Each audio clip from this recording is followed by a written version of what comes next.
Good afternoon, and welcome to January 2013 Smart Grid Educational Series webinar. We are delighted to have the Smart Grid Interoperability Panel Working Group leads from Cybersecurity, Transmission and Distribution, and Testing and Certification today. From Cybersecurity, we have Marianne Swanson from NIST. From the T&D Domain Expert Working Group, we have Jerry Fitzpatrick from NIST, and we have, for the Smart Grid Test and Certification Group, Rick Drummond from the Drummond Group. These individuals have been actively pursuing the standards for interoperability in different ways. In Marianne's case, the focus is on cybersecurity and developing the requirements and mapping those requirements to standards to see where the gaps are, and accelerating the process for adopting new cybersecurity controls in the standards that are going in the catalog of standards for NIST. And in the Transmission and Distribution Domain Expert Working Group, again, looking at the protocols, looking at the communications, looking at the applications, and identifying the gaps in standards and working towards completing those standards and looking for new use cases for those applications, which would then create new requirements. So the Transmission and Distribution Domain Expert Working Group has been actively reviewing those protocols that are relevant in that domain.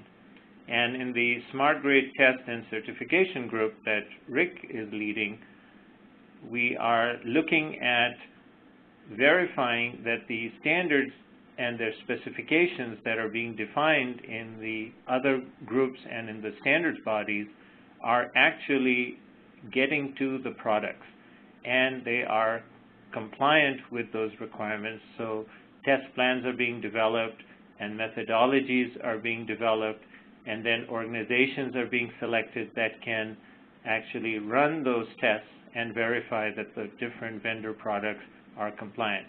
Because nothing short of those tests will ensure interoperability in different applications. So we are very, very pleased to have all these three individuals who are going to tell us a little bit about what has happened in the working groups to date in the last phase one of SGIP that lasted from 2009 up to 2012. And they're going to tell us what they're currently doing and what's on the roadmap for 2013 and beyond. As you know, the Smart Grid Interoperability Panel has now moved into the 2.0 phase. In this phase, it is primarily being driven in the private sector. SGIP 2.0 has been registered as a not-for-profit organization, and in that capacity is soliciting membership from individuals and organizations so that they participate both monetarily as well as provide their technical contributions. So we're hoping that through this Smart Grid Educational Series webinar, we're reaching out to people who may not normally be sitting in these working groups so that they can find out what they're doing, what these organizations are doing, what these working groups are doing, what the individuals are doing, and get excited about participating in this and become members of SGIP and provide technical contributions that are much needed. We really need to accelerate the adoption of standards and have vendors produce products to those standards in order to have an interoperable smart grid so that the many economic benefits and societal benefits from smart grid can be realized. So with that introduction, I'm sorry to say that this webinar today, we have to start on a sad note. One of our colleagues has passed away, and we are going to do a little eulogy, and then there'll be a moment of silence. And Jerry Fitzpatrick of NIST is going to tell us a little bit about the individual who has passed away, and then we'll go into a moment of silence. So, Jerry? Thanks, Erfan. Yes, our esteemed colleague, who was a major presence in many of the working groups and in many of the activities that we've all been involved in for many years, has passed away. His name was Dr. Stanley Klein, Stan as we knew him. And he had been active for over 40 years with experience in systems engineering, software engineering, particularly important to the smart grid effort, requirements analysis, modeling, and simulation, everything that fit right in. Many of us on the call today knew him through his activities in the various working groups, IEEE, IEC, and of course the SGIP, which we'll be talking a lot about today.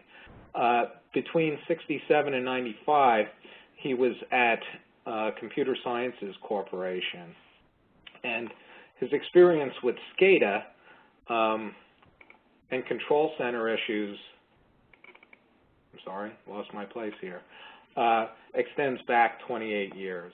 So he really had a wealth of experience in that. He did research to develop an open source toolkit for secure electric power SCADA, next generation, and he prepared a guideline for EPRI on information security protection. He did a lot of work in cybersecurity. As we know, his activities included the SGIP Cybersecurity Working Group. He did a report on information security implications of electric utility restructuring and contributed to a '96 Navy study on information security and electric utility control systems. In addition to these efforts, Stan has maintained active involvement in a variety of professional societies and their committee activities relevant to both SCADA and information security protection. He's an active participant and leader in the IEEE PES, including membership in the Control Center Subcommittee, co-vice chair of the PSCC, Power Systems Communication Committee, and also the PES representative to IEEE USA on communications and information policy. He's an active member of the IEC. He was an active member of the IEC TC 57, Working Group 15 on Power Systems Cybersecurity, and of NIRC's Control System Security Working Group. He was a valued contributor to the SGIP, which focuses on identifying smart grid issues and working to remedy them. He was a model citizen for the Smart Grid Interoperability Panel. He was innovative and extraordinarily knowledgeable, as I've just outlined here. But more than that, he was passionate about the work, and that really shone through.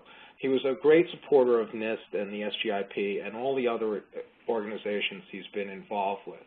Those who knew Stan knew when he was in a meeting or a call, or on a call. He really hated lulls in the discussion, that is, dead air, and always filled them at every opportunity. He amused us with his great wit and fascinated us with his insight and wisdom. And I think I speak for many of us when I say we'll dearly miss him.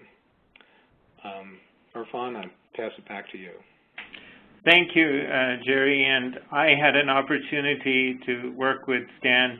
He was very active in our NESCOR meetings when I was at EPRI, and just throughout the whole NIST program from 2009, when I organized the first 2 workshops, he was participating in every major forum on smart grid.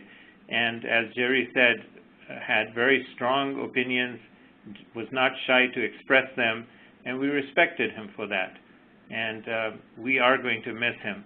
So I'm going to do a little bit something unorthodox now, even though this is a webinar. What I'd like you to do is, if you can hear me anywhere, please stand up for a moment of silence for Stan Klein, and then we'll start the webinar.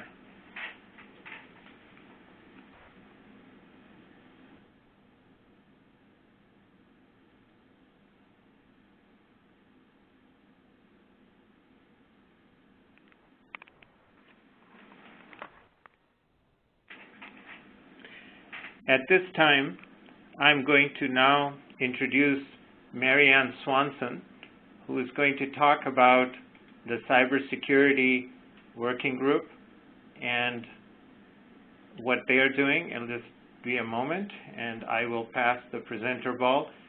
Marianne is someone that very few people don't know.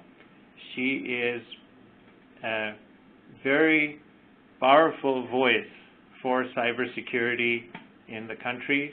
She goes, I don't know how she travels as much as she does, but she seems to be in many of the conferences across the country, plugging away, and a very congenial personality, is able to reach out to people in all different stakeholder groups and bring them in.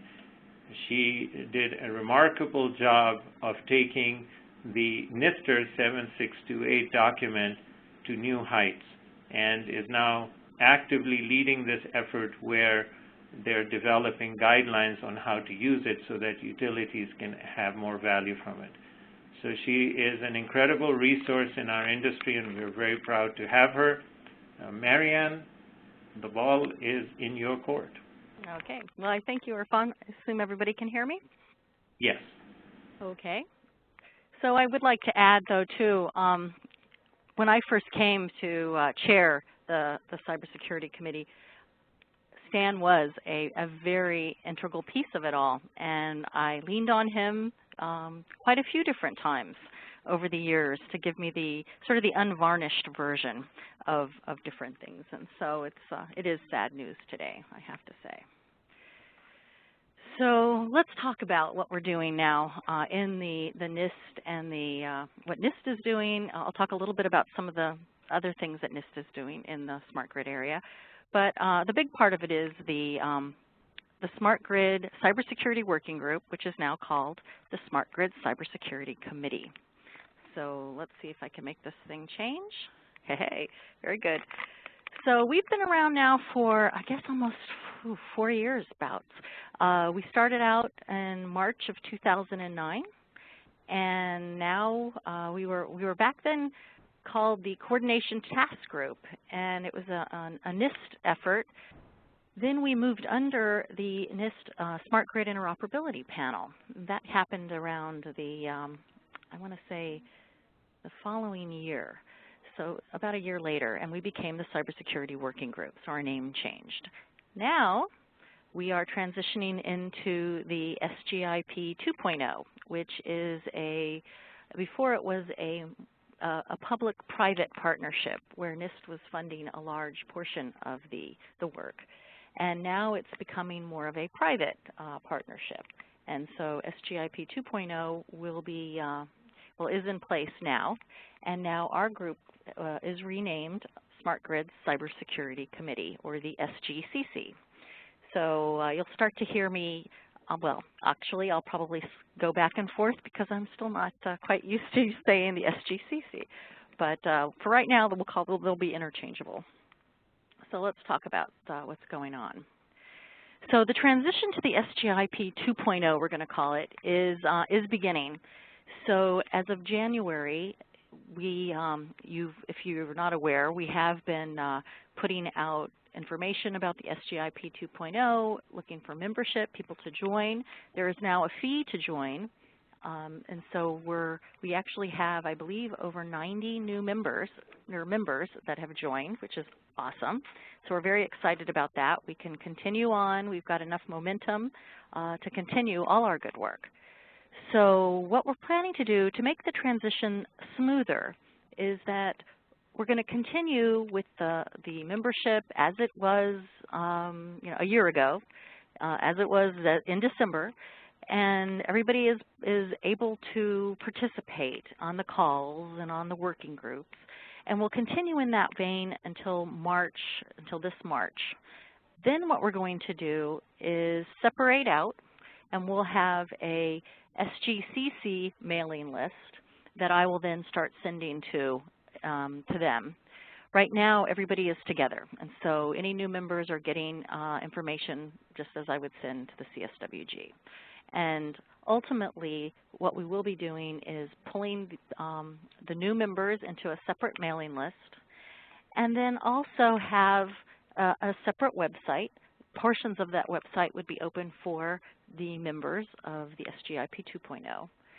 And then we'll continue to work on projects, new projects that will get started will be with the new SGIP 2.0 members.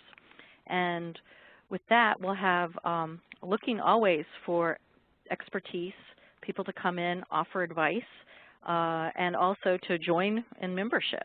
So we're always looking, we're going to be looking for new members to join, and occasionally, you know, we're going to need experts to come in and help us, and so we'll be looking for that as well.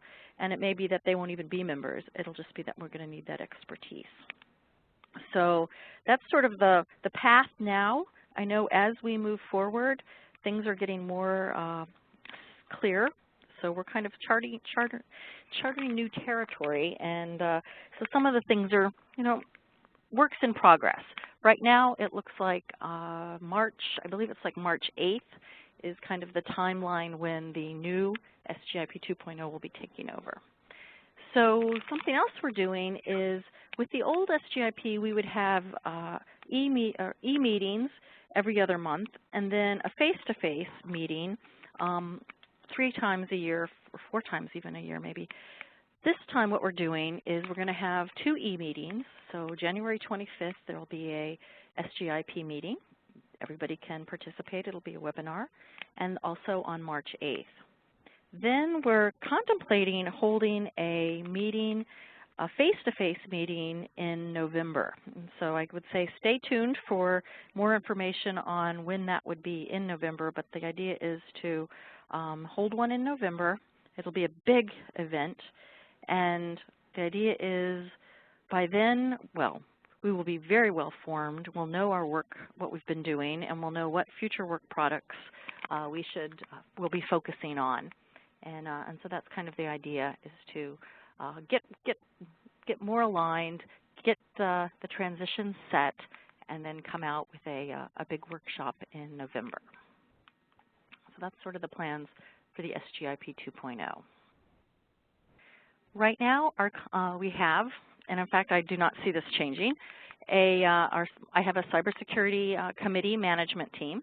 I could not do all of this by myself, by no means, and so I have a committee of 3 vice chairs. We've got a new Department of Energy vice chair, who's AK. He took Matt Light's position. We've got Scott Saunders from the Sacramento Municipal Utility District, and then Dave Dalva is also our vice chair. I've got Mark Enstrom is, from NISTIR, who's the secretary for it, and then Tanya Brewer and Vicki Pillitary from NIST, who are my support staff.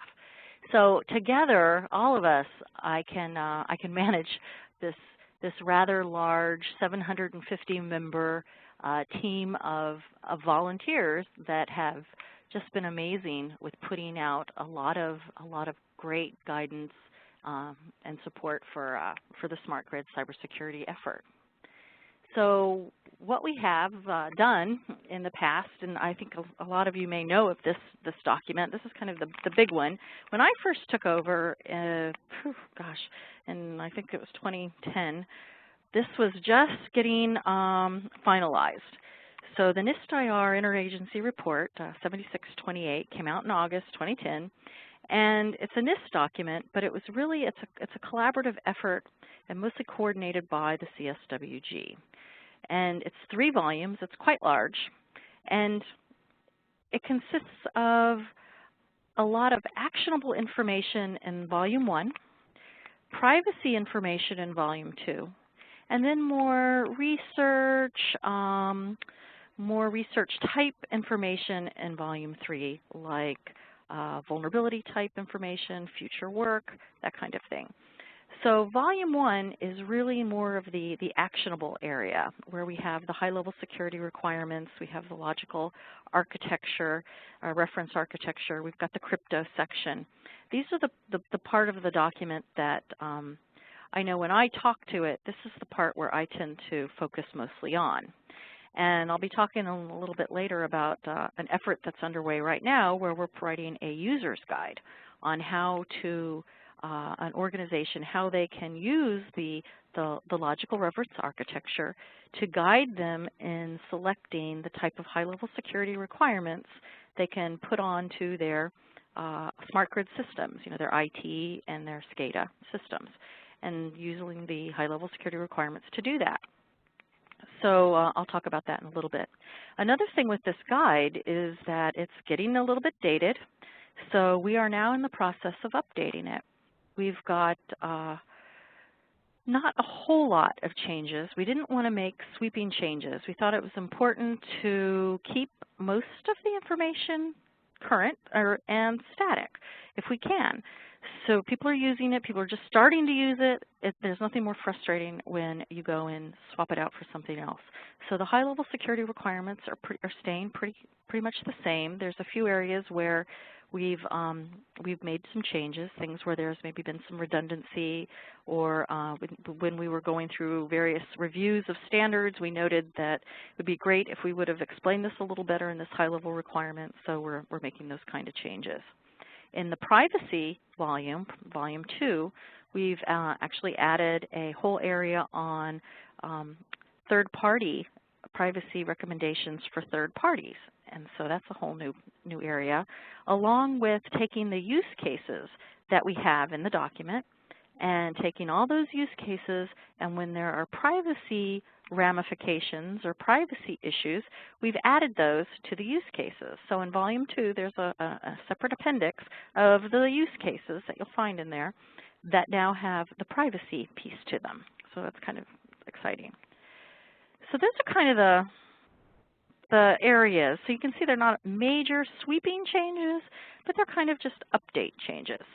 So that will be coming out. I'm hoping by February we'll have something that'll go to, a draft that will go to the CSWG, SGIP folks for review and comment. And after we go through that comment period and comment resolution, we'll put it out, because it is a NISTIR, we'll have to put it out for public review and comment. We'd probably do about a 3-month or about a 90-day, that's about 3 months, review cycle. We'll put out a Federal Register notice, so that will be, people will be alerted to it, and then we'll go through that. So I would suspect probably August 2013 is about the time when you'll see a complete new NISTIR, we would call it NISTIR 7628 Rev 1. So let's move on. We do have 6 active subgroups. What we do within the Cybersecurity Committee is, as work gets completed, we'll sunset a subgroup. As new work comes up, we will start a new subgroup. So it's a constant, or I wouldn't say constant, but it is a changing list of subgroups, active subgroups at any given time. So right now we have 6 of them, and I'll talk about each of those in a little detail. So let's go on. So the first one is the architecture subgroup led by Elizabeth Sisley, who I believe is actually on the call. This group is active, very active. Oh my goodness. So what they're doing in a very important activity that's going to be coming up is harmonizing what we've done with the NISTIR and the logical reference architecture, which is quite extensive, and coordinate that with the SGIP Smart Grid Architecture Committee, because they're working on an architecture, and the EU, the European Union Smart Grid Architecture. So we've got 3 efforts going on, and we need to make sure that they're harmonized. And so security, the way I always think of security, is sort of an overlay of on top of the architecture, and sometimes within. But primarily, you have an architecture, and then you architect cybersecurity, with that. And so that's what we need to make sure we do as we harmonize, is to ensure that the cybersecurity piece is embedded, is overlaid onto the activities that the EU has done and the SGAC. So we're also talking about additional collaborative work with the European Union. And then in the effort of updating the NISTIR in the section or the chapter on architecture, there was an area on defense in depth, and we felt that that could be more detail could be added. In fact, far more detail than we would want to put in the NISTIR. So we're taking that additional information and turning it into a white paper.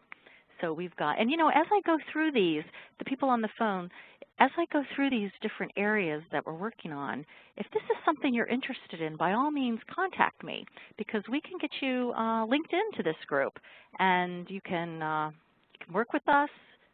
You can get a lot of information, so please think about that as I go through these. So with this white paper, it's just starting. The work is just starting. It's all about defense in depth.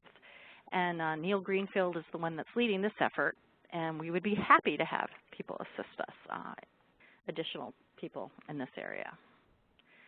So we have another group on cloud computing. So one of the topics keeps coming up is, the smart grid has moved to the cloud. And it's funny, as we started to do research in this area, before we ever actually said we were going to have a team, what I wanted to do was research if, in fact, the smart grid had moved to the cloud. And oh my goodness, it is in the cloud. So we've got a lot of things happening that are utilizing cloud services. So what we're trying to do on this one is to provide guidance unique to smart grid. There are many, many, many cybersecurity documents out there. In fact, NIST has a great NIST publication, 146, it's called NIST Special Pub 146 on cloud security. We don't need to redo that, but what we want to do is what is unique to smart grid. So we're thinking about coming up with several case studies that would be unique to the smart grid world and put out guidance on how you would secure that implementation. And if you're interested, we are really in the beginning stages. We've done a lot of research. I think we're all up to speed on what's out there, what we can utilize as we write specific guidance for this area. And again, it would be a white paper. So this is something that if you're interested, by all means, we're looking for people to help. We have another group, and it is the high-level security requirements subgroup. They are starting a mapping effort between the high-level security requirements that are in the NIST-IR and the new NIRC-SIP version 5. And when we do these kind of mappings, what happens is we find areas where we need to make changes to the NIST-IR, high-level security requirements, things that we forgot all about adding or need to reemphasize or provide more detail. But also, we can ensure and give very valuable comments back to like the NIRC drafting team, the SIP drafting team, on areas that they forgot. They didn't include this piece. You might want to consider it. And what that also does is then there's some consistency between the two requirements, which is great. You want that. So they're off doing that. And then also looking at some of the common technical and unique technical requirements that are in the NIST-IR and how we can do the relationship. What was the analysis on determining the confidentiality, integrity, and availability requirements and how they apply, and making sure that the levels that we've come up with, which were assumptions, are correct. So the analysis is good. As I mentioned, we are writing up a user's guide. So we have a group that's meeting now, and we are just about ready to put out a draft of the user's guide. This focuses on the high-level security requirements, the logical reference architecture, and walks the user through in a step-by-step process of how you can apply these high-level requirements to your systems and how you can leverage what's in the NIST-IR to do that, to pick the requirements. We also have other information out there, other guidance, and we utilize that as well and point to it where you can go for additional information. So I would say look for that probably within the next month, month and a half, it'll be coming out. Our privacy subgroup is very active. We've got them working, as I mentioned, in volume 2 of the NIST-IR Rev 1. There's quite a few changes that have occurred in that document. They discussed 15 new topic areas that they thought would be good to look into in the next couple years. Things like customer energy usage data and how that data is now, on your personal computers. It's being sent to smartphones. It's on social media sites, and it's being used to, at the social media sites and can be used to control in devices. There's customer usage, energy usage data that's being stored or managed, in cloud services. So there's all kinds of different areas, and they've come up with about 15 of them. The whole green button area is another one. just on and on. So we've got them looking into some possible areas. They also hold biweekly meetings, and they have had several guest speakers in the recent past. And actually, on January 25th, OPower is going to be presenting on their Facebook mobile applications. And what happens is, what we do is we'll send them some questions ahead of time related to privacy, and then they'll come back and talk about, what their application is or what their area is, and then also address some of the privacy questions that the team has had. We also have our standards review group, which is probably another one of our, I would say, extremely busy. This one does not have a downtime. We're reviewing PAP 15 work, which is quite a bit. They had a lot of different standards that they worked on and requirements that they worked on for standards. You can see which ones we've just recently completed, what's next in the review queue as it relates to PAP 15. And then PAPs are the priority action plans. If you guys don't know this, they're the teams that work on various standards that have been identified as gaps, so that we need new requirements, we need new, could be a white paper, could be requirements for existing standards or requirements for new standards, all related to interoperability, smart grid operability. So PAP 15 was about power line communications, and what happens is they're creating these requirements, and then the Cybersecurity Working Group takes a look at them and ensures that, and works with the teams as well to ensure that cybersecurity is being built in instead of bolted on. So we're trying to do that. We're also going to be looking at OpenADR 2.0 and SCP 2.0. So if those are actually two areas, two standards you're interested in, I would encourage you to contact me or Frances Cleveland, and we'll let you know when we're going to start working on those, because we always are looking for subject matter experts. We're looking for people that are going to be trying to implement these standards and work with us. So this is a great opportunity, especially if you're going to be working on them or implementing them. You're going to get a first-hand knowledge of the cybersecurity issues that are involved with the standard and know right up front on how to mitigate those before the report ever gets issued. We've done quite a bit in the last 2 years or 3 years. We've, as I mentioned, or no, I didn't mention, we have a guide that's out there on how to assess the implementation of the high-level security requirements that are in the NISTIR 7628. So if you're out there and you've been implementing these requirements, this is how you could go and do an assessment to determine whether these are actually implemented within your organization. So things like it'll have steps on how to evaluate such and such an application, or you would review such and such a thing, or you might even say talk to so-and-so type of a person to find out if this is actually being implemented. So it's got some very detailed testing criteria or assessment criteria. We have done several collaborations. We've worked with DOE on a number of them. One of them was with DOE's NESCOR on a technical white paper on how to mitigate the concerns, the cybersecurity concerns of implementing SCP 1.0 and 1.1. We've also worked with DOE on developing a risk management guide and also their metrics also. So we definitely collaborate when we can. I think it's important to be able to leverage existing work and everybody else's work and work together and come up with some new criteria. We have a white paper on automating smart grid security, and I think I'll talk about that in just a second as to what that's about. And again, we've done a lot in the outreach area also. So let's move along.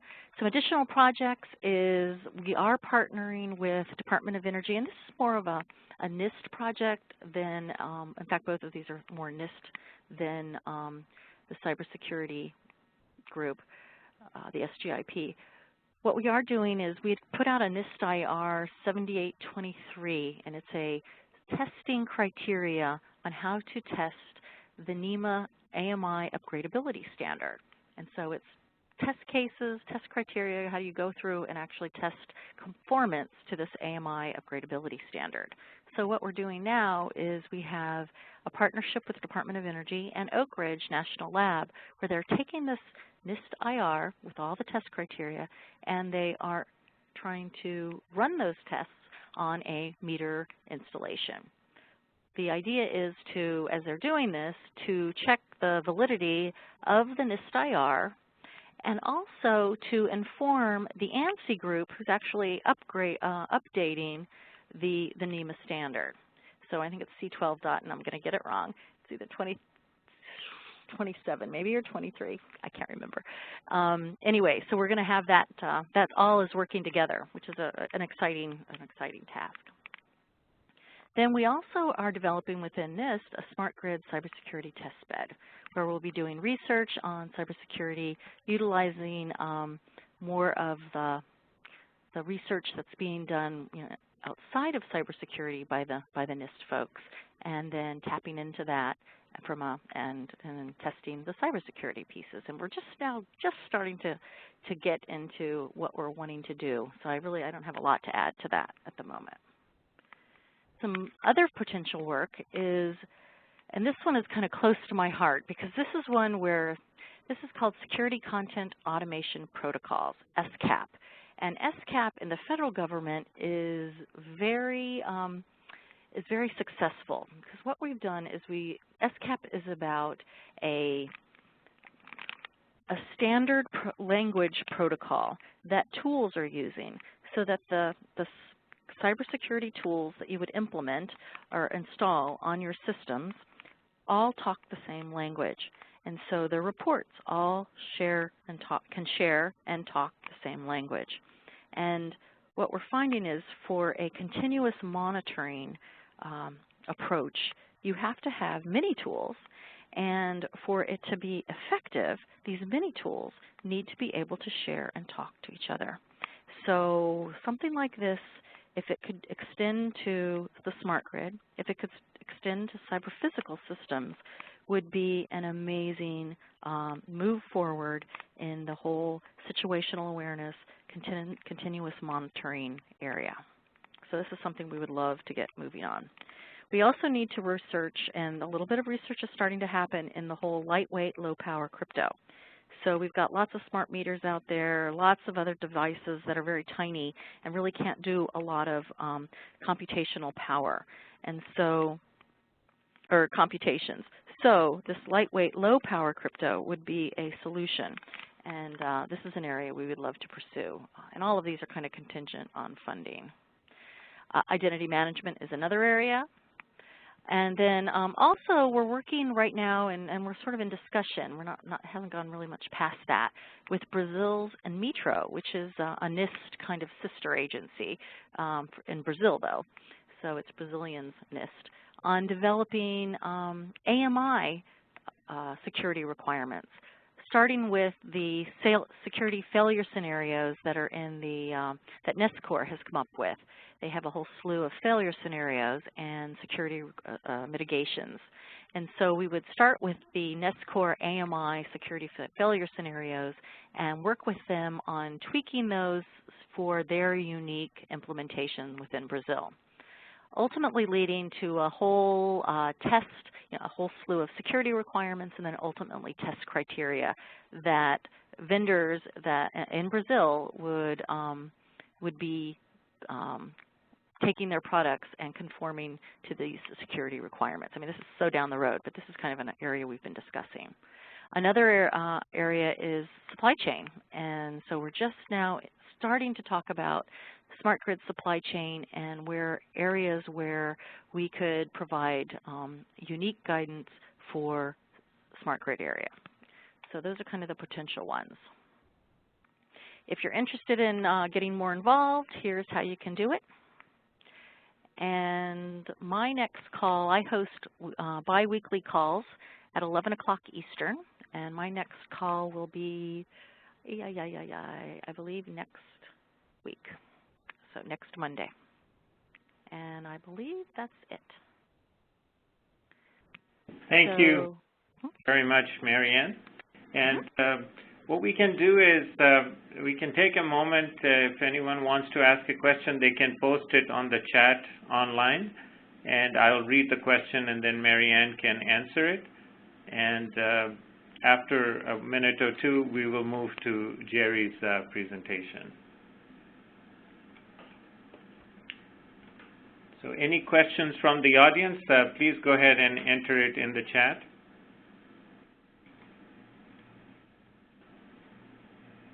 Okay. So the first, question. I see one. Oh, go ahead. Yeah, Tom Overman, who is, I believe, from HECO now.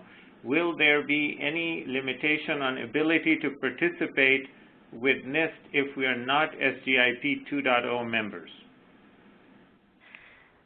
So I can't say for sure if there will be limitation. If you're saying participating with NIST, I think it would depend on what we're working on. But if it's with the SGIP or the SGCC, the Cybersecurity Committee, yes, I think as we move along, there will be limitation. So we'll be looking for experts in certain areas to come in and work maybe on a specific project or specific task. But then that would be it. And then we would have we would be having the membership and those that are members working more on a continual basis. At least that's the sense of the direction I'm getting now. I think we're still forming, and I would say stay tuned as it gets clearer how we're going to have participation. But yes, I would say there will be limitation. It won't be as it is now. It will be somewhat limited. So there is a question from Dave Chambers, I believe, of California Energy Commission, and all these documents are going to be made available, Dave, so you will have all the links. I will be sending out the Word document at the end of the week after this webinar is over and the seminar that follows tomorrow on Smart Energy Profile that Mike Borton of Grid to Home will be presenting at IBM at the Innovation Center. And then so towards the end of the week, I'll update the Microsoft Word document that I send with all the links all the way from January of last year, and you'll be able to download all these documents and go to the appropriate links. The follow-up question from Tom Overman is that, so the real question is whether we will need to pay SGIP membership fees to participate in development of NIST documents.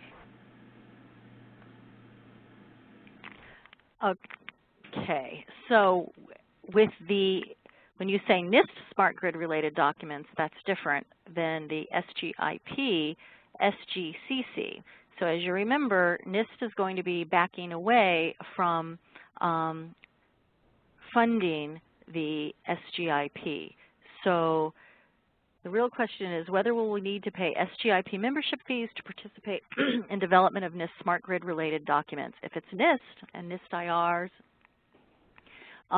no. If we're going to create it, but I don't foresee in the near future NIST developing any smart grid related documents.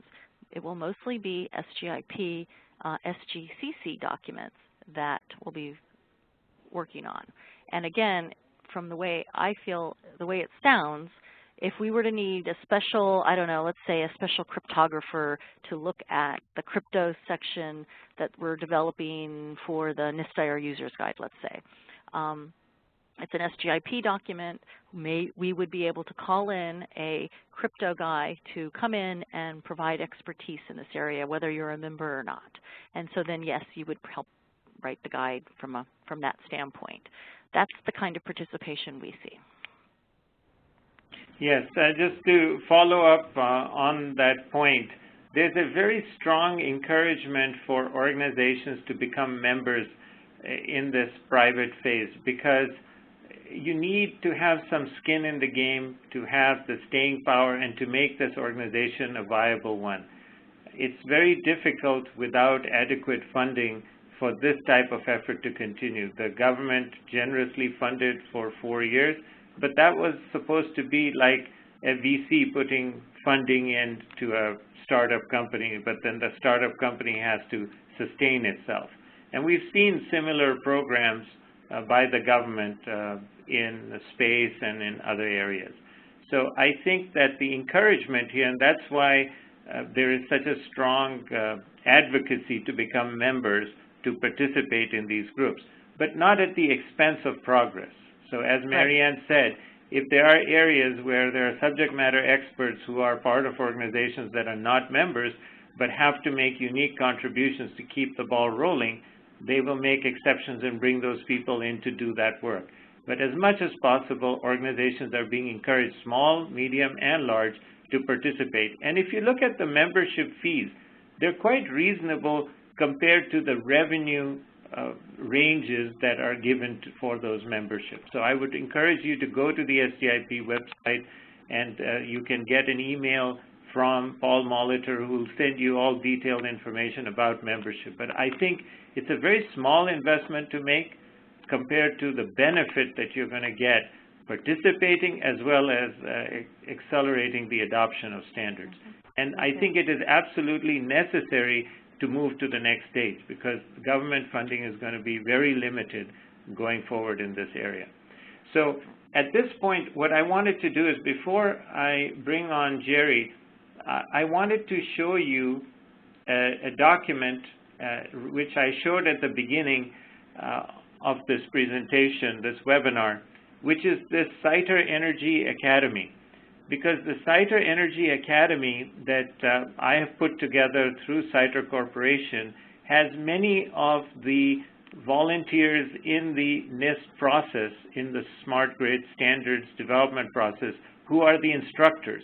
So if you are part of organizations and you want to get your workforce trained on how to use these documents, you want to bring up their skill set because they've come from other areas or they're new recruits, there are on-site workshops that we're offering with instructors who are industry experts who are participating in these various working groups to come and train you on-site. So if you want to know more about this, please contact me. We have some 30 different workshops in all key domain areas of smart grid, including cybersecurity, including transmission distribution, including the end use from a business process, from a policy, as well as from a technical perspective. So I just wanted to let you know, and this is part of the Smart Grid Educational Series, except this part is for fee. It's not free, because we have to send instructors and we have to cover their time and the royalty of their intellectual property, as well as their transportation and other expenses. So please reach out to me on that, and it will help you understand how to implement all of these things that are happening in these different working groups of NIST and DOE and other organizations, DHS and others, and help you do this on site. All right, so with that, I want to now move to Jerry Fitzpatrick's presentation, and we may be running about 15 to 20 minutes over our allocated time because we have a pretty full agenda today, so my apologies for that. And with that, let me introduce Jerry. Jerry is a longtime NIST person. I've had the privilege of working with Jerry when I was part of EPRI, and we did the first phase of the NIST Interoperability Roadmap project. Jerry is the kind of person, whatever task you give him, he puts in his 110% and he delivers. And I'm really, really glad that he's leading the T&D group, because this is an area that is requiring a lot of attention on the standards, including the 61850, including the IEEE C37118, including the 62351, and many other protocols that are in this domain. And for a little more understanding on what this working group is doing, what use cases are they looking at, what requirements have they distilled, what standards they're working on, we have Jerry. So Jerry, the ball is in your court. Oh, thank you much, Erfan, and thanks for those kind words. They were quite heady days in the beginning, and I remember them well and fondly. Well, good afternoon, everyone. I'll be talking today, as Erfan mentioned, about the Smart Grid Interoperability Panel, T&D Domain Expert Working Group, or T&D DOOG. I put in a slide about Stan, but we did honor him earlier in the program. It did seem appropriate that we honored and remembered him with a moment of silence, since without his voice and presence, although we have a tremendously engaged groups, there'll be a little more silence on our calls and in our meetings. But regarding this talk, here's the table of contents for the talk. So I'll be giving an introduction to the SGIP T&D Duke and its various activities. I also thought it would be beneficial to the group because although Marianne and Rick and Erfan know this well, having been strongly involved in the NIST and the SGIP activities, that I give a little background of and history of where this all came from insofar as the NIST and SGIP evolution and how it occurred. So I'll cover the Energy Independence and Security Act of 2007 very briefly, which defined the roles for the federal government, including NIST, the roles in the smart grid, and ultimately led to the formation of the SGIP. I'll also discuss the changes, but Marianne covered that pretty well, the changes that the SGIP is undergoing as it transitions from a wholly government-financed entity to one that is primarily private sector supported.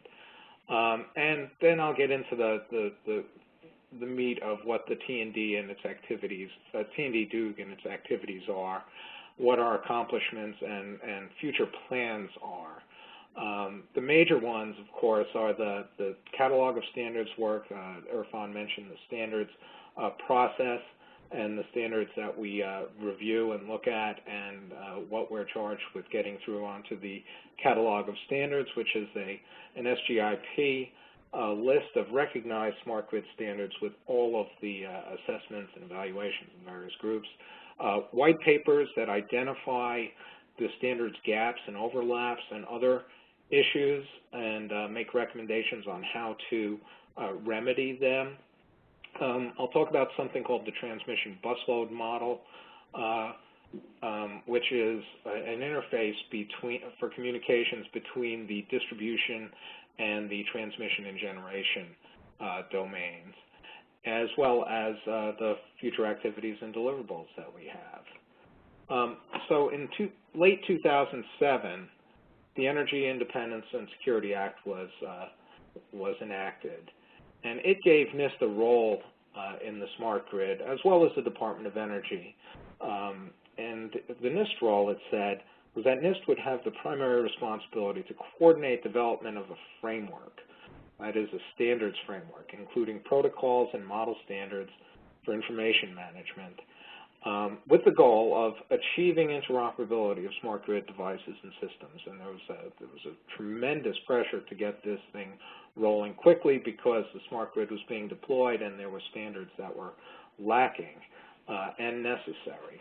It also gave FERC a role, which was that they were to monitor the progress of this framework, and when FERC judged that there was sufficient consensus, that they would institute a rulemaking process to begin the adoption of these standards and protocols. That was what originally got us into this smart grid in a big way. Several workshops were held and organized for NIST by Erfan and EPRI, and it really jump-started the NIST effort in the process. This was back in 2008 and 2009. And basically from those efforts, a short list of smart grid standards was developed, that is, standards that were ready for deployment. And these were identified. I think there were 16 standards on the original list.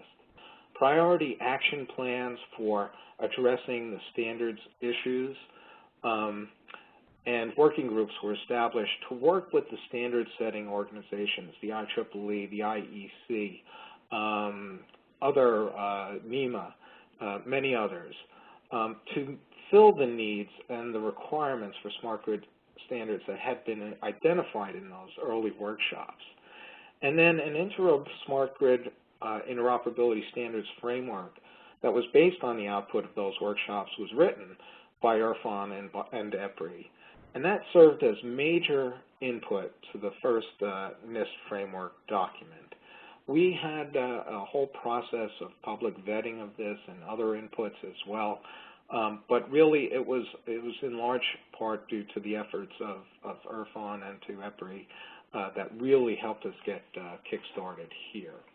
But in November of 2009, the SGIP was established to continue the work and to formalize a forum to address the ongoing issues and developing issues for smart grid standards. The idea was that it would provide an open access, an open process and forum for all smart grid stakeholders to provide input into the NIST efforts and in the coordination, acceleration, and harmonization of standards development for the smart grid.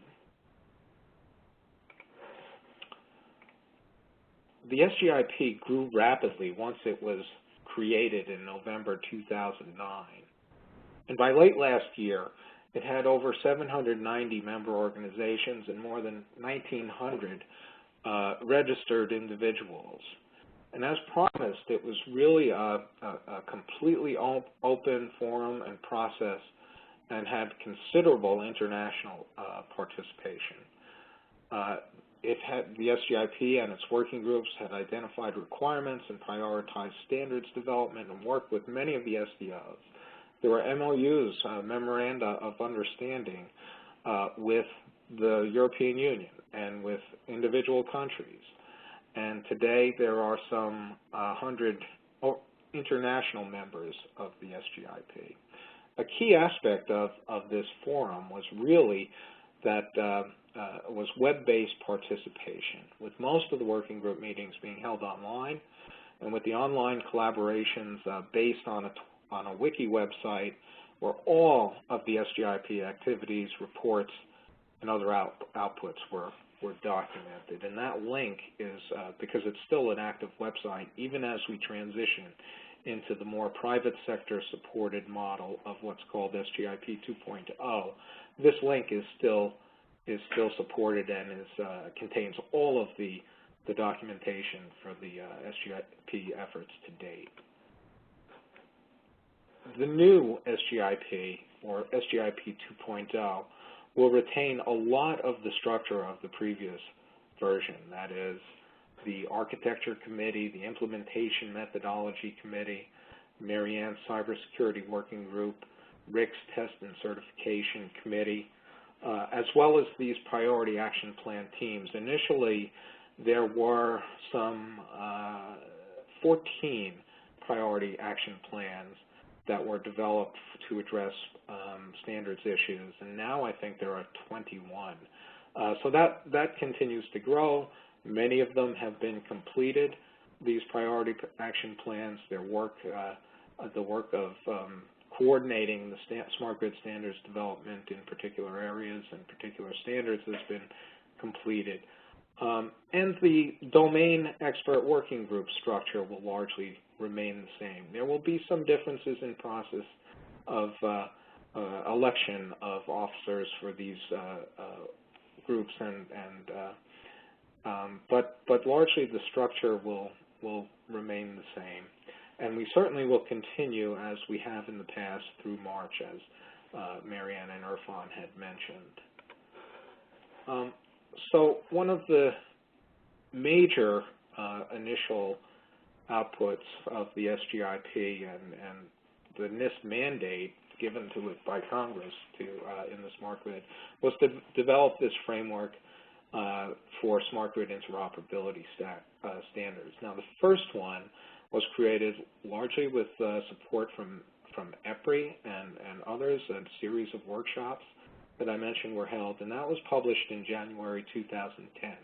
The SGIP itself did not have as integral a role in that document as it did subsequently, as it had only been stood up about 2 months before the final release date. And yet this document had gone through extensive public input. There were Federal Register notices, formal comment solicitations, and all of them were addressed.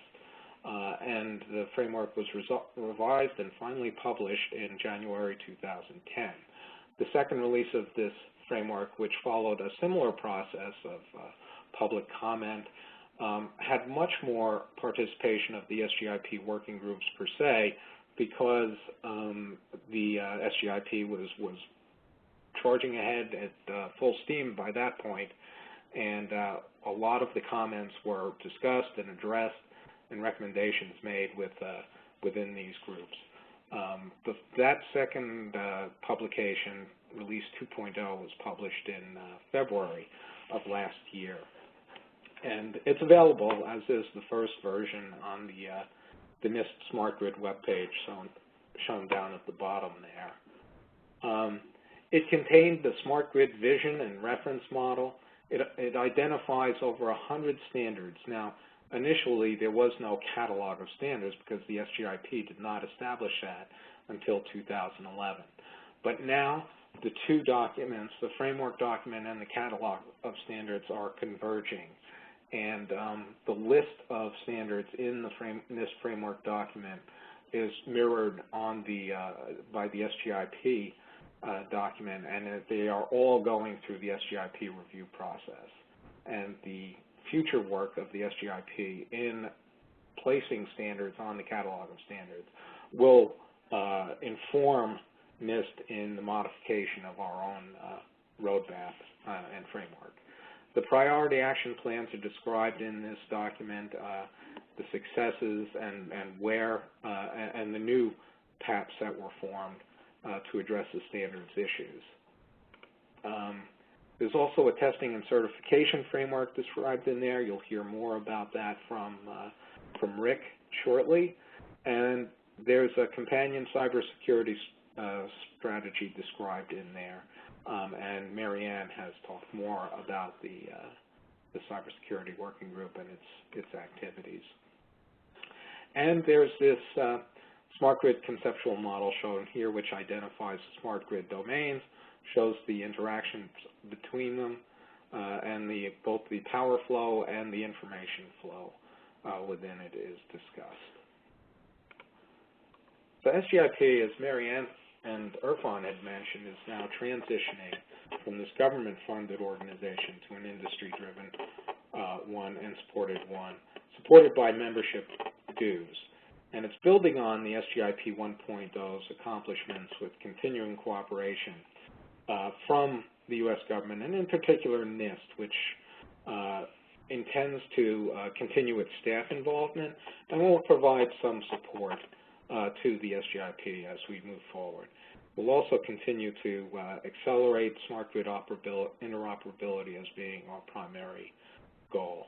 SGIP 2.0, SGIP, is now a registered nonprofit corporation, and it's got 22 stakeholder community representatives that comprise the board of directors. In the previous version of SGIP, that was known as the governing board. And there's a link to the new organization website. Now, coming to what really is the subject of my talk. Took a while to get here, but here we are. That is the Transmission and Distribution Domain Expert Working Group. The scope of this group was utility T&D operations, as well as interactions with other producers, users on the grid, including third-party generators, distributed generation, and so forth. It really covered everything that all of the communications within the power grid.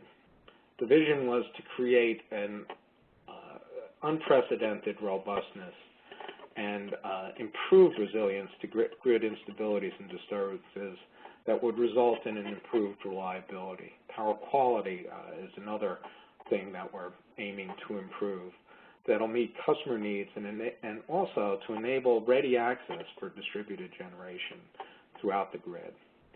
The mission of the T&D group, as for all of the SGIP, is to really identify gaps and overlaps in standards that'll really be necessary to support the rapid development of the grid, of the smart grid, and to support development of new interoperable standards to fill gaps and harmonize existing standards to meet the needs of the smart grid.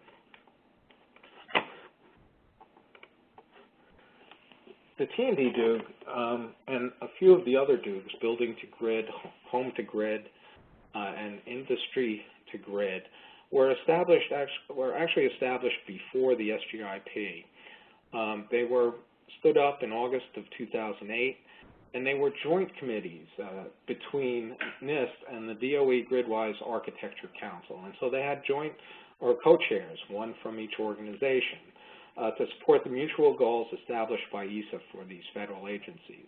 Initially, the co-chairs of the T&D Duke were myself from NIST and Richard Schomburg from EDF, who is also very active in the IEC, now heading up and for a while has been heading up the Strategy Group 3 on the smart grid, which kind of, if not oversees, at least monitors all of the IEC activities on smart grid. When the Smart Grid Interoperability Panel was stood up in 2009, then the T&D Duke was transitioned into that. And now we've transitioned into SGIP 2 as of December 2002. Sorry, 2012. That was last year. What do we do? So one of the major activities of the T&D Duke is to conduct the reviews of smart grid standards and make recommendations to what is now called the Board of Directors on smart standards that are good candidates for the SGIP catalog of standards. To date, these are you can see the standards that we've already covered here. The process to get on the catalog of standards includes having a SIF, a Standards Information Form, which is very extensive, lots of details about these standards and what they do, to enable access for those who are unfamiliar with them to get a handle on what they actually are. And in addition to that, there's a criteria and analysis report which verifies that these standards meet established criteria for the catalog of standards. There's also a cybersecurity working group. Marianne mentioned Francis Cleveland as the chair of that one and being one of the busiest committees because they have to review each standard that's proposed for the catalog of standards.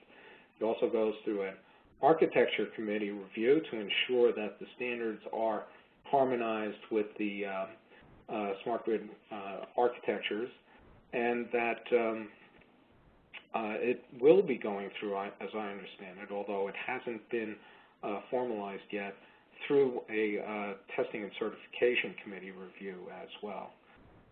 I don't know if Rick plans to mention anything about that. But these are the standards that we've done to date. There's the NCC 12 metering standards, all of those.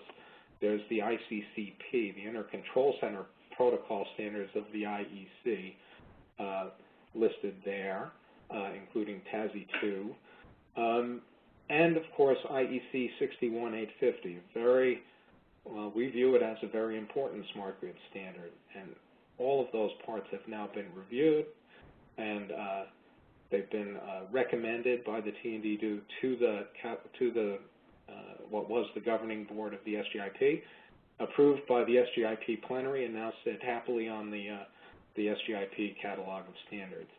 The other part of 61850 is 90-5, which is a new one, and it relates PMUs, or just defines transmission of PMU data using 61850. PMUs being phasor measurement units, another critical and a very important component that's being deployed in the smart grid. On tap, we have Multispeak 4.1, which is nearing completion of its review by the T&D Duke, and I expect that that will be recommended to the Board of Directors shortly. And a little further out, or a lot further out, given the numbers of parts that we have to review, are the IEC SIM standards, the Common Information Model, 61968 and 61970. Another activity that we do on the T&D Duke is to produce white papers that contain analyses of standards needs for the T&D domains. And here are a few of them that we've done.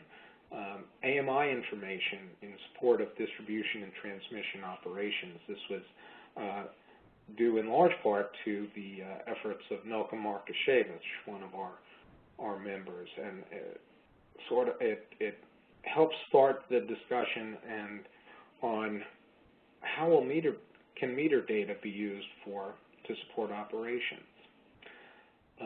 Early on, when we started these discussions and established the T&D Duke and the SGIP, it became very clear that terminology was a big issue. Speaking a common language, it wasn't just communication of information between applications that needed to be standardized. It was communications between human beings as well, as we could clearly see when IT folks started talking to power engineers. Even the word security had ambiguous meanings and meant something different to each side, which can lead to tremendous confusion. So we've begun a white paper on terminology. It's a huge thing and will probably take a while to complete, but that's one of the things that we've done.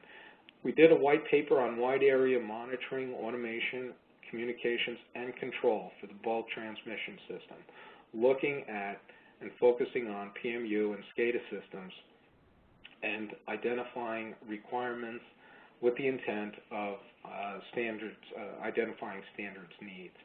And some of the TAP work has come out of that report. The terminology for the smart grid was really headed up by Joe Hughes, formerly of EPRI. The wide area monitoring, automation, communications, and control was headed up by Floyd Galvin of Entergy down in Louisiana, a big user of phasor measurement unit systems. And lastly, the smart grid for distribution systems.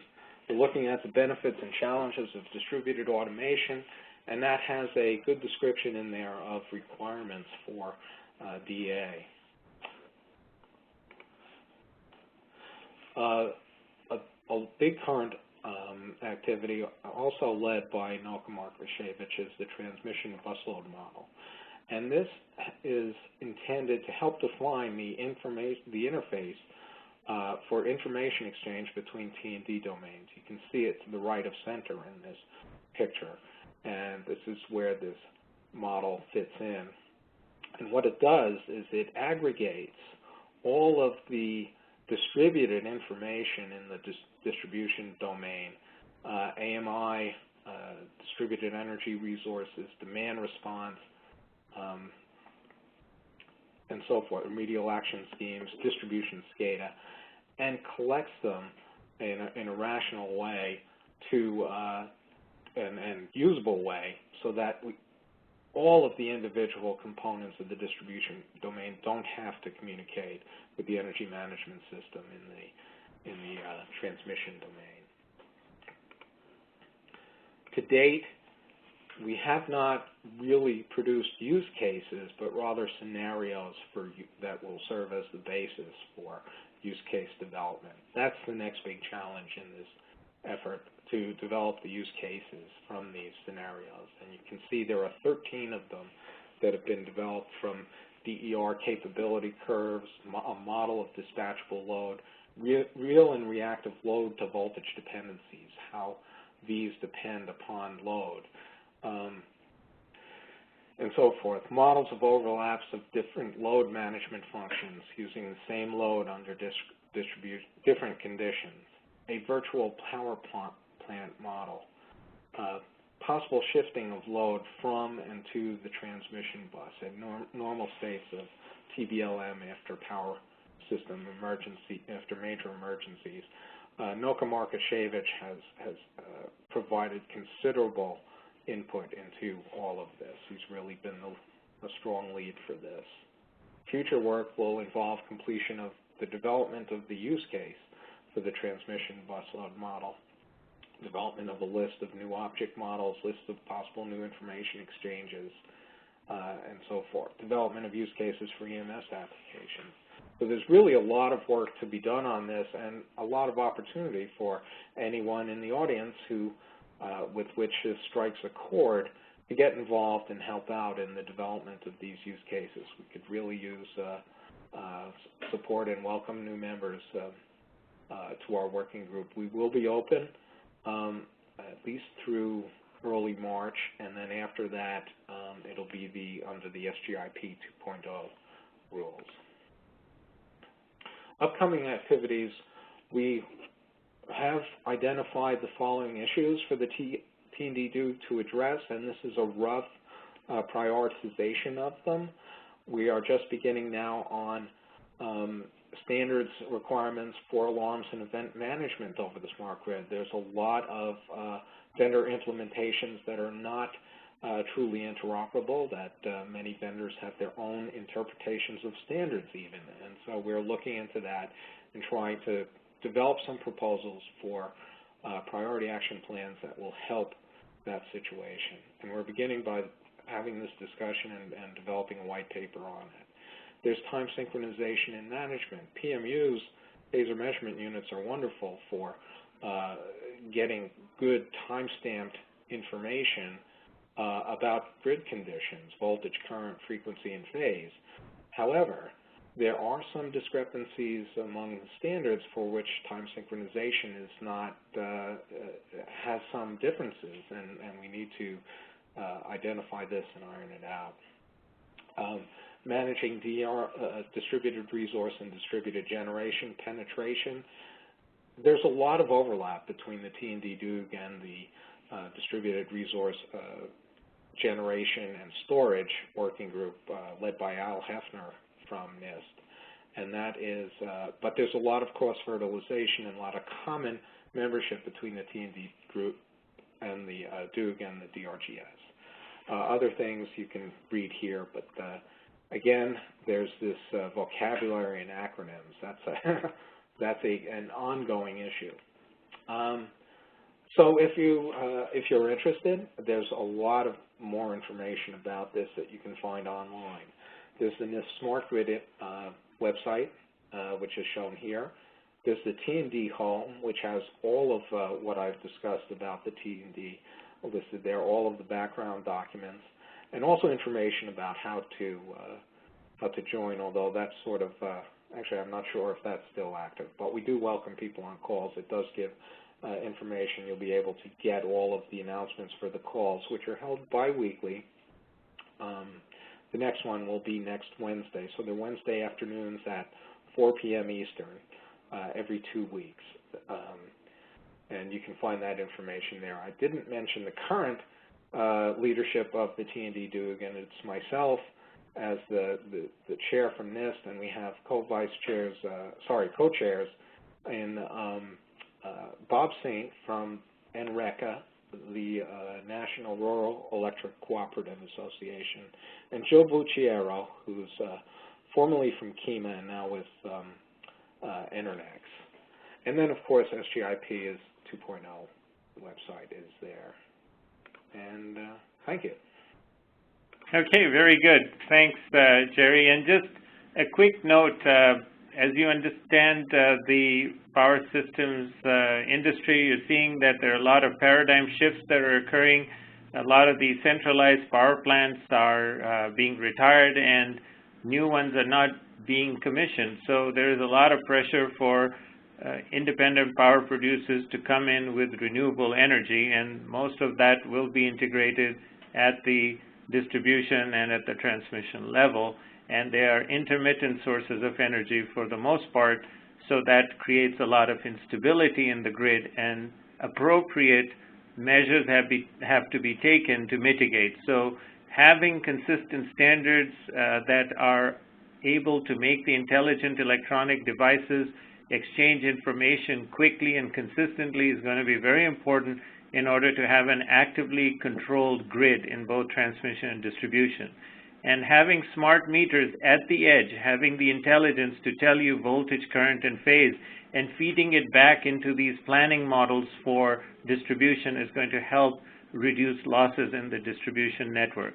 Similarly, having phaser measurement units with very granular measurements of voltage, current, and phase in time and being able to report that back to give you a very good idea of the condition at all times can be very helpful, especially in situations like Hurricane Sandy and others. So as you can see, the T&D group is under a lot of pressure to deal with all of these paradigm shifts and their implications on the infrastructure, and your skill sets are sorely needed in order to develop better use cases, come up with more granular requirements, refine the standards, and then take it to testing.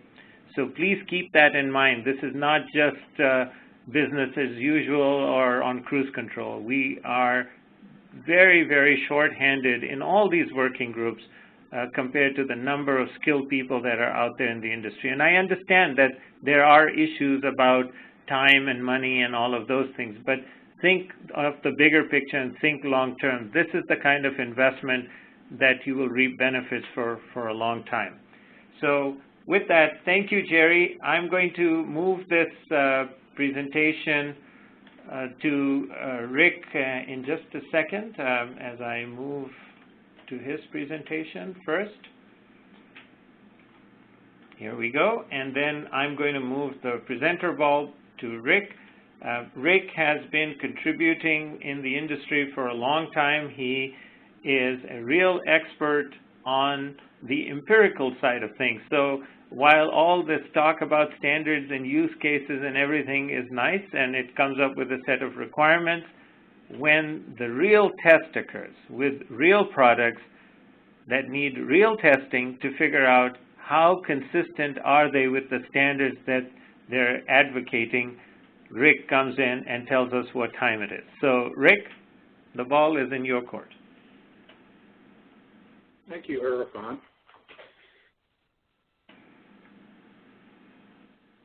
And there are, yeah, go ahead. Well, I'm going to cover these 5 points, and since Marianne and Jerry have already covered the background of SGIP, I will not really be going into that very much. So I want to introduce you to the smart grid testing. We want to see what the committee does for testing and certification, kind of an overview. Then we're going to talk about one of our main work products in the last 3 years, the IPRM version 2.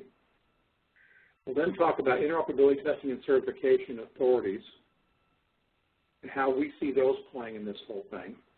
And finally, we'll talk about what we're doing in 2013 as a committee.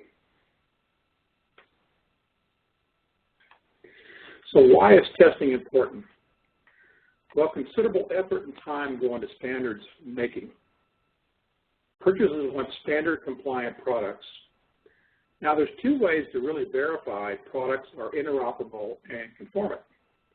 The vendors can make the products, they can sell them out to the marketplace, and the marketplace can try to integrate them. And of course, we know how that works because instead of testing them once, everybody who bought these products ends up testing them over and over again internally to make sure they work. So there has to be a better way. And our focus in the Testing and Certification Committee is that better way. Well, let's do it once up front. Let's have some third party come through and say these things are interoperable with respect to these standards, and these things are compliant with respect to these standards.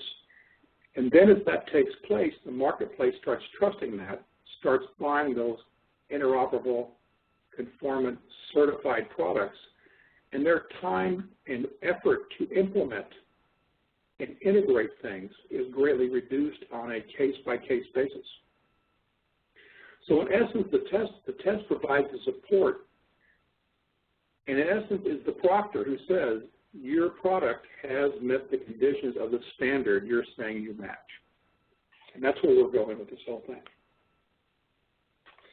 So an overview of SGTCC, the SGIP Testing and Certification Committee. If you see down here the link, the URL shows you where you can find the information and our output so far over the last 3 years.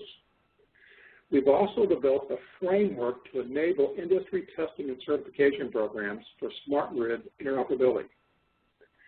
And we have like 150 different members on our work list that are in communication with us in this whole thing. And some of those are utilities, some of those are test labs, manufacturers.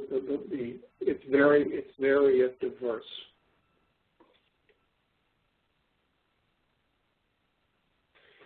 So our management team is consisting of these 4 people, and they're all elected within the committee. And Rudy has been assigned and funded by NIST over the last couple of years to help us do this. I'm the chair of the committee. The vice chair is Dean Prochaska. The secretary is Ryan Malley. And, of course, the administrator is Rudy Schubert. So our structure and major activity. Can I go backwards or forwards on this? Okay, Interoperability Process Reference Manual. This is our major output. When we looked at this area 4 years ago to decide what our objectives would be, we decided that the Testing and Certification Committee, one of its functions would be, or one of its objectives would be, to help accelerate standard-based interoperable products to market. So instead of spending 10 years or 5 years, if we do the testing properly and get it in place properly, maybe it's 2 years or 3 years before a standard starts actually being implemented and in the marketplace. The other issue we were worried about was how do we increase the quality of products in the marketplace so you as buyers of these products have a high degree of certainty that what you're buying is interoperable and conformant to the standards. So part of this has to do with supporting interoperability test and certification authorities who are the first adopters of the IPRM. And I'll go into both the ITCA and the IPRM in more detail in a minute. Collaboration with industry accreditation organizations to support independent assessment of ITCA programs. Advocacy for smart grid interoperability testing for outreach to stakeholders and building demand for certified products. We also work quite a bit in the catalog of standards, and as I think as Jerry said earlier, we're just now gearing up to that and have several in the process. And then finally, end-to-end test development. So the question which revolved around end-to-end test development was, we have a lot of people, I should say, we have a lot of organizations implementing the same logical architecture. An example, smart meters to the head ends and the head ends to the internal back office systems.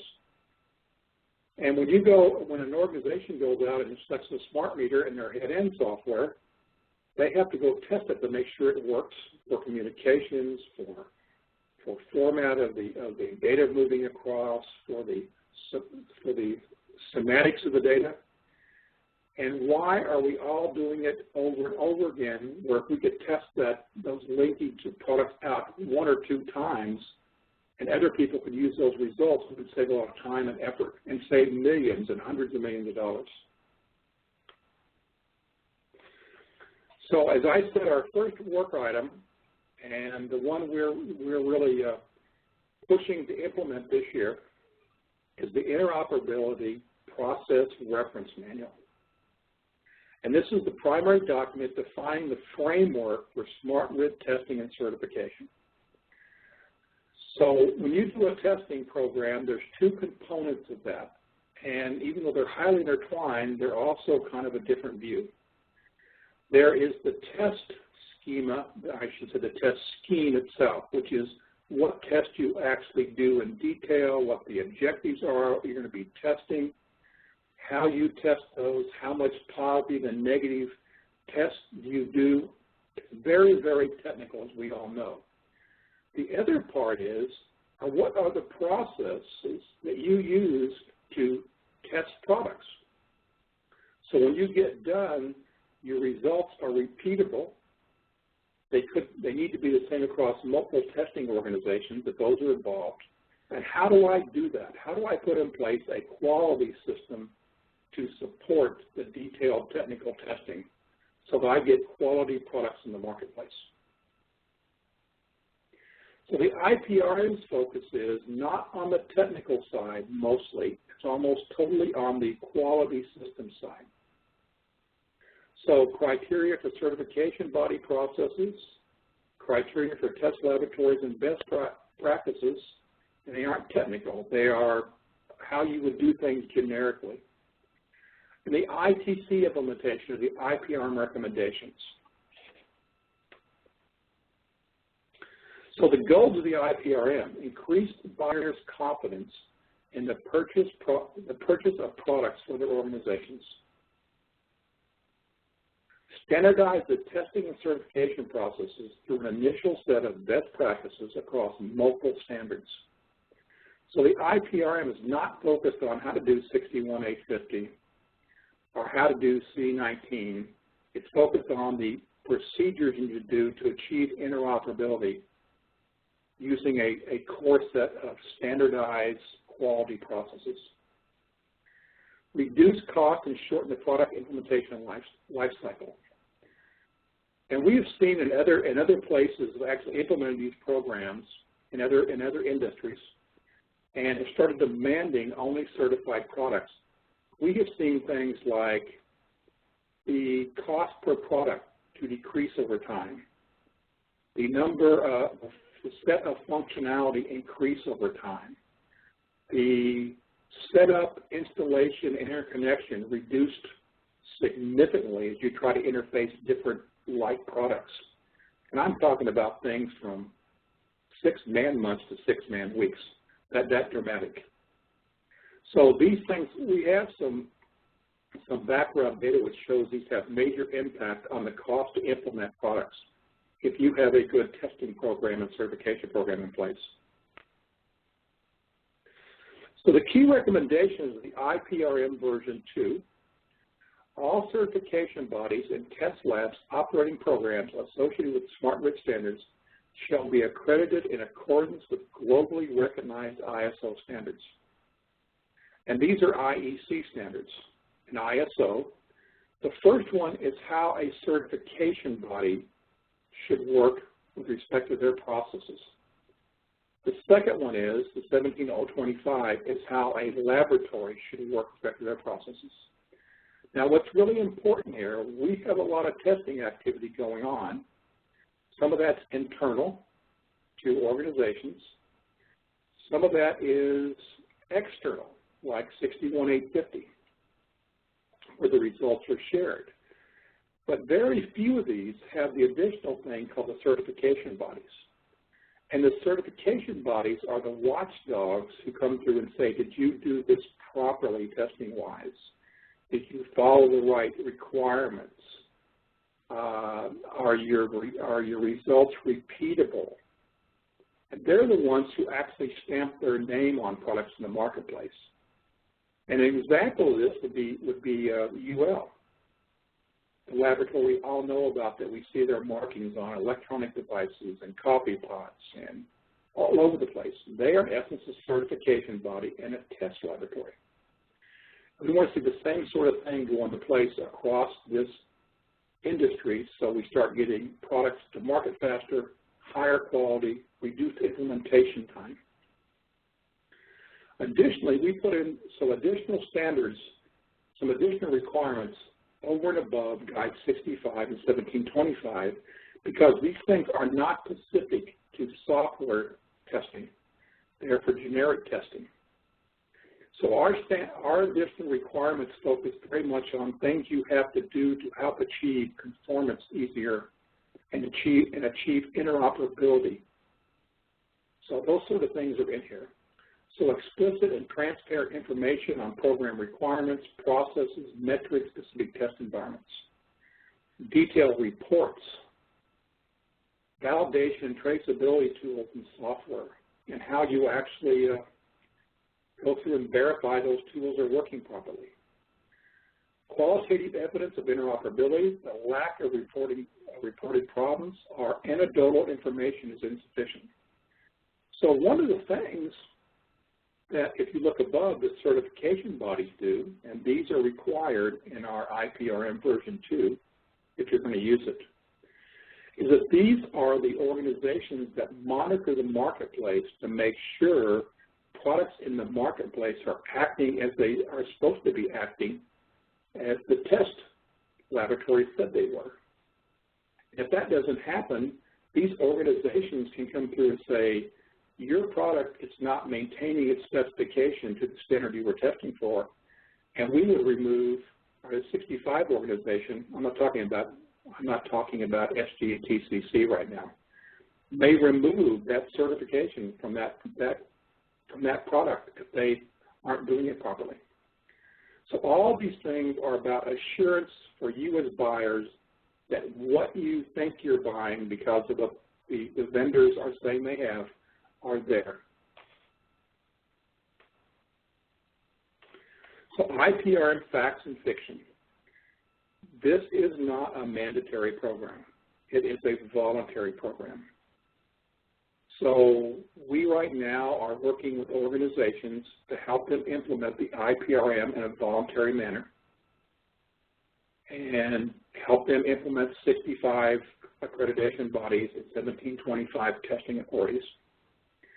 A key problem we found early on in our investigation of what we thought the issues were which were inhibiting interoperable products in the smart grid was no one, maybe that's the wrong word, people often were not taking responsibility for getting a standard to market.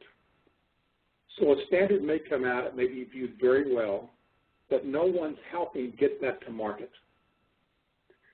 And no one's taking responsibility to make sure that the testing programs are in place and the certification bodies are in place to make this happen. An example of an ITCA would be the Wi-Fi Alliance. They help do those standards for the Wi-Fi, and then they, as a group, drove those products to market by making sure they were high quality, very interoperable, and followed the conformance guidelines they had to. And we know how well that works because you can go almost anywhere in the world and go on to a network, and you're using their products from multiple different vendors. The SGCC does not accredit anything. We're here to help drive this IPRM into wide-scale usage in the environment we're in. U.S. versus international. The ITCA views the IPRM as a globally applicable and elected to use the ISO standards to make this thing work. And when we had our meetings with South Korea earlier this last fall, they are monitoring this very closely and actually implementing parts of the IPRM and also parts of the PAP structures also that are coming out of SGIP. High cost of implementation. ITCAs will have to increase upfront costs if they do not currently have a recognized quality management system. Compliance costs can parallel normal cross-industry lab and certification. So what's going to happen is, if the trade-off is the cost of products may go up slightly at first because of the additional testing and certification effort required to achieve high-quality products. But in the same sort of time, the cost to implement these in a utility will drop significantly because the utility will not have to have the same level of internal testing that required right now to integrate and implement systems because they're buying products which already do that to a great degree. So the ITCA roles and responsibilities. And remember, this is just the organization which is going to push this standard to marketplace and make sure that it's putting interoperable, highly conformant products in the marketplace. Designing, developing, and managing a testing and certification program. That is the 65 and the 1725 quality systems going into place. Monitoring and enforcing testing and certification policies and procedures. Managing relationships between various actors and stakeholders, such as the testing labs, the certification bodies, the standards authorities, the SBOs. Often it's very good to have the buyers involved in this too, which would be things like meter manufacturers, our 61850 component manufacturers. managing conformance and interoperability assessment in the course of the standard creation. The ITCA, unless the standards community's already done it, is the one responsible for establishing the scheme, the technical scheme used to test these products. So our focus in 2012 and our accomplishments were, we put some IPRM in place. We then spent a year with Work Group 8, and this was Kent Donahue from UL Laboratories. Completed all the internal processes we needed to help facilitate and help people implement the IPRM. There was a lot of work to make that happen. The other thing we accomplished in 2012 was we started doing major effort in the catalog of standards, evaluating whether standards were created in a manner which made them interoperable, which inhibited interoperability, whether standards had in place a testing organization, which was 17025 compliant, whether it was not, whether it had in place a certification body. We also wrote out of a meeting we had with ALAC, a implementation for dummies guide, as I called it, and it pretty well tries to answer all the upfront questions necessary if you want to go ask yourself, do I want to be an ITCA and drive the IPRM to adoption for this one standard? A white paper on testing and certification importance and value for the smart grid. And then we're going to complete in 2013 an educational outreach plan, which we're going to implement in 2013 to help educate people on the worth of using the IPRM and becoming ITCAs. So our focus this year is totally on adoption of the IPRM in the $400 billion industry we call the smart grid. So deliverables and activities that identify and address testing gaps, needs, and opportunities for smart grid standards. We'll be going out and evaluating with NIST help what standards we think need to have these testing and certification bodies in place soonest so we start getting high value, high quality products on the marketplace to facilitate these standards adoption in the industry. Outreach to the smart grid industry, stakeholders to communicate the value and importance of testing, Georgia Power and Light, Encore in Dallas, Texas, Southern Company are all going to help us put together the marketing language to help get this across to the people who would be buying these products. Building demand drivers for the testing programs, and finally support the development of emerging test programs. And I believe that is the end, Erfan. Thank you. Okay, thank you very much. As I had said, we would go about 15 minutes over our scheduled time, and we're coming close to that. So I'm going to pass the presenter ball back to myself and go back to our leading page on the webinar for some concluding remarks. And if there are any questions, you can go ahead and post them on the chat window for a minute or two. We can ask questions of any of the speakers if anyone has any ideas or any points they want to make. The importance of testing and certification cannot be emphasized enough. This is where theory turns into practice, where a viable economy on smart grid is possible when you have proper testing procedures, you have organizations that have adopted those testing procedures, and then you have vendors who are committed to going through that process in order to get approved for implementation in the infrastructure of utilities. So this particular webinar with all the stakeholder groups that I see on the list today will all be involved, the state and federal regulatory bodies to ensure that those proper testing procedures are being followed, the testing facilities themselves that will be adopting it and getting the products through them, the vendors who want to go through it in order to qualify for the RFPs that utilities will be issuing, and then, of course, the utilities and the integrators to make sure that it's implemented properly. And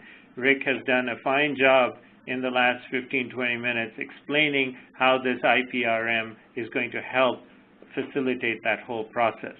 Without this, you only have a top-down approach with use cases and requirements and standard specification. It has value, but until you don't do the bottoms-up approach with testing at the component level, system level, and as Rick mentioned, end-to-end, you will not have the confidence of investing in this and putting it and developing commercial applications on it. So this is very, very important. So even though it was at the end of our presentation, it is extremely important and should not be underemphasized. So I don't see any questions. Oh, there is one from Ralph. And Ralph is asking, is there any ITCA identified yet? We have several that have requested for us to evaluate them. OpenADR is one of those. Green Button is another one. The NEMA programs for metering, which they're working on, and Erfan talked about earlier, is another one. So we're in the early stages of wrapping those things up. Okay, very good.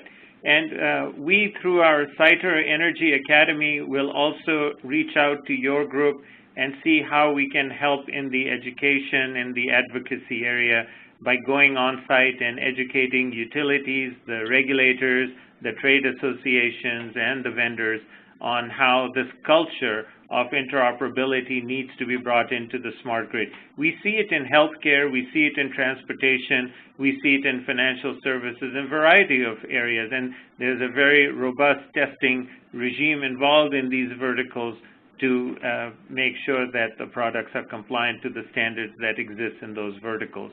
So we have plenty of examples out there, and Rick, through your experience being in other verticals over the years, I'm really glad that you brought this wealth of experience to this group. So I really appreciate your contribution as well as of your team. So with that, any final comments from Marianne, Jerry, or Rick before we conclude? Erfan, this is Jerry. Just want to thank you for inviting me and to give a presentation here, and also to make the pitch again that we're always looking for expertise and for contributions to the SGIP working groups, and in particular, in my case, the T&D do. So thanks again. Sure. Marianne and Rick? Yeah, this is Marianne. I echo Jerry. Definitely thank you for the opportunity to talk about what we're doing. And we're always looking for volunteers, experts to help us out. We can't do it without all of your help. So please consider working with us. Thank you. Sure. And Rick, any final comments? Yes, I'm going to echo Marianne, who echoed Jerry. And I'll just note that one of our main focus this year is getting the word out on this thing, and education is very important, so we should talk here. Very good. My final comment to the audience is that if you look at the SGIP membership, it ranges anywhere from $750 a year all the way up to $20,000–$25,000 on the high end. But if you're an individual contributor, with a tax deduction that you're going to get because it's a business investment, it's about $500. And I did my math. It's about what you would pay to be a member of like a 24-hour fitness every month. But what you get in return is the right to participate and also feel like your intellectual contributions are making a difference in a very important area of our economy.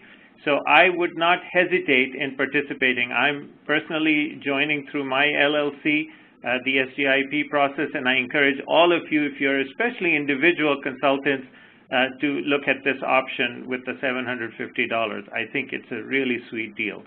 So with that, I'm going to conclude our recording and our webinar. Thank you so much. The PowerPoints and the webcast recording links and all of that will be sent to you towards the end of the week. Please keep in mind the seminar tomorrow at IBM Innovation Center in Foster City, California, where Mike Borton, one of the pioneers in this area of Smart Energy Profile 2.0, is going to be talking about what the Zigbee Alliance has been doing for the Smart Energy Profile 2.0, where they've reached, and also talk about some of the practical aspects since his company has developed some firmware that supports SEP 2.0, and he'll be talking a little bit about that. So if you can make it in person, we'll have refreshments and things. Program starts at 5 o'clock with a networking hour. The seminar begins at 6 for an hour and a half and ends at 7:30 p.m. California time. For those of you diehard fans that can sit on the East Coast and watch it on a webinar, feel free to do so. Over 60 people have signed up already, so the excitement level is high. I'm looking forward to a very successful event tomorrow. If you can come there in person, please RSVP so that I can make appropriate arrangements for refreshments. And with that, I'm going to now stop the recording and end the webinar. Thank you, everyone, and enjoy your day.